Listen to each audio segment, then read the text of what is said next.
اچھا مولانا، ایک ہمارا موضوع ہے، وہ ہے جی جوائنٹ فیملی کنسیپٹ.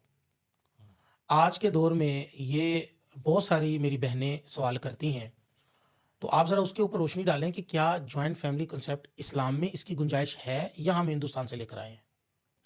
دیکھیں، جوائنٹ فیملی سسٹم کی دو باتیں ہیں. جی ایک تو یہ کہ ایک گھر میں سب رہیں اور بغیر جی پردے کے رہیں. جی ایک گھر میں سب رہیں لیکن باپردہ اور اپنی پارٹیشن میں رہیں. جی تو جو ہے بغیر پردے کے رہنا، یہ تو ہندوستانی معاملہ ہے اور غیر مسلموں کا معاملہ ہے. ہندوستان مسلمان والا بھی نہیں. جی اور یہ جو ہے کہ پارٹیشن کے اندر بندہ رہے، اگرچہ وہ ایک ہی اس کے تحت رہے، تو یہ بات اسلام اس کو لیتا ہے. جی نبی پاک صلی اللہ علیہ وآلہ وسلم کی 11 ازواج مطہرات ہیں بالکل ایسا. اور وہاں پر پوری پارٹیشن موجود ہے. جی حضرت پاک صلی اللہ علیہ وسلم کی جس بیٹی کی بھی شادی ہو رہی ہے، وہ جی اس بیٹی کے لیے علیحدہ پوری ترتیب موجود بالکل ہے. ایسا.